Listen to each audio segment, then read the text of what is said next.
क्या है 9 प्रकार की भक्ति? हिंदू धर्म में भक्ति को सर्वोत्तम स्थान दिया गया है।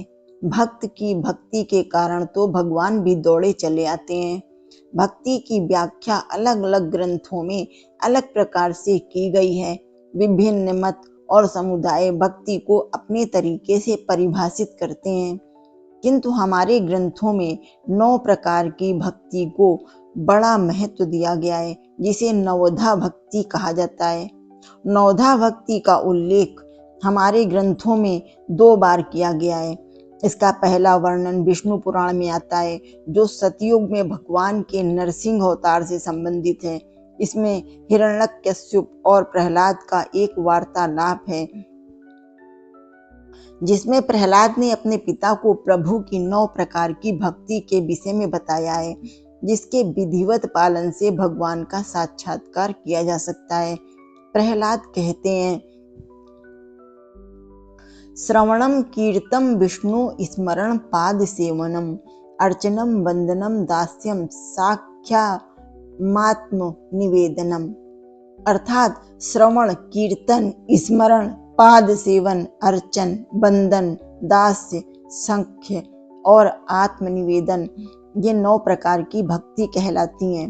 श्रवण माने कि भगवान की कथा और महत्व को पूरी श्रद्धा से सुनना। कीर्तन, भगवान के अनंत गुणों का अपने मुख से उच्चारण करते हुए कीर्तन करना। स्मरण, सदैव प्रभु का स्मरण करना। पाद सेवन, प्रभु के चरणों में स्वयं को अर्पण कर देना। अर्चन, शास्त्रों में वर्णित पवित्र सामग्री से प्रभु का पूजन करना।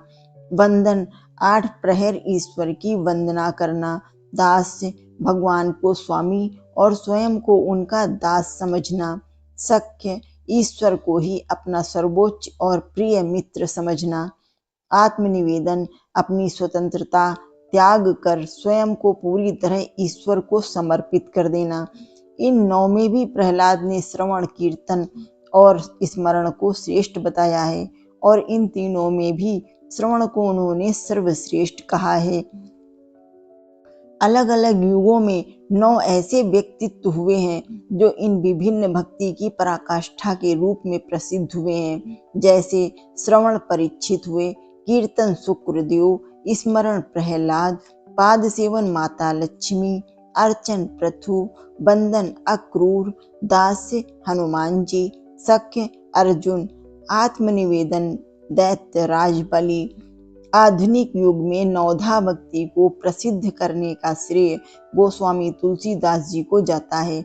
उन्होंने श्री रामचरित के अरण्य कांड में प्रभु श्री राम द्वारा इस नवधा भक्ति का उल्लेख किया है। रामचरितमानस के अनुसार जब श्री राम सबरी से मिलते हैं तो वो कहती हैं, मैं नीच कुल में जन्म लेने वाली आपकी भक्ति की अधिकारिणी कैसे बन सकती हूँ। तब श्री राम कहते हैं कि हे भामिनी सुनो, मैं केवल एक ही भक्ति का संबंध मानता हूँ। जाति पाति कुल धर्म बड़ाई धन कुटुंब गुण और चतुरता, इन 9 गुणों के होने पर भी भक्ति से रहित मनुष्य ऐसा लगता है जैसे जलहीन बादल। इसके बाद श्री राम सबरी को 9 प्रकार की भक्ति के विषय में बताते हैं, जो तुलसीदास जी ने 6 दोहों में समाहित किया है। नवधा भक्ति कहूँ तोय पाही, सावधान सुन धरु मन माही। प्रथम भगति संतन कर संगा, दूसरी रति मम कथा प्रसंगा। मैं तुझसे अब अपनी नवधा भक्ति कहता हूँ, तू सावधान होकर सुन और मन में धारण कर। पहली भक्ति है संतों का सत्संग, दूसरी भक्ति है मेरे कथा प्रसंग में प्रेम, गुरु पद पंकज सेवा, तीसरी भगत अमान, चौथी भगत मम गुण गन करई कपट तजी गान। तीसरी भक्ति है अभिमान रहित होकर गुरु के चरण कमलों की सेवा, और चौथी भक्ति है कि कपट छोड़कर मेरे गुण समूहों का गान करें। मंत्र जाप मम दृढ़ विश्वासा, परम भजन सो वेद प्रकाशा। छठ दम शील बिरति को कर्मा, निरत निरंजन सज्जन धर्मा। मेरे राम मंत्र का जाप और मुझ में दृढ़ विश्वास, ये पांचवी भक्ति है जो वेदों में प्रसिद्ध है। छठी भक्ति है इंद्रियों का निग्रह, शील, अच्छा स्वभाव या चरित्र, बहुत कार्यों से वैराग्य और निरंतर संत पुरुषों के धर्म आचरण में लगे रहना। सातवां सममोहि मैं जग देखा, मोहे संत अधिक करी लेखा। आठवां जथा लाभ संतोषा, सपने नहीं देखे पर दोषा। सातवीं भक्ति है जगत भर को समभाव से मुझ में ओतप्रोत राम मैं देखना और संतों को मुझसे भी अधिक करके मानना। आठवीं भक्ति है जो कुछ मिल जाए उसी में संतोष करना, स्वप्न में भी पराये दोषों को ना देखना।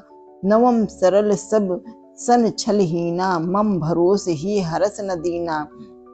नौ मऊ एको जिय के होई, नारी पुरुष सचराचर सो कोई।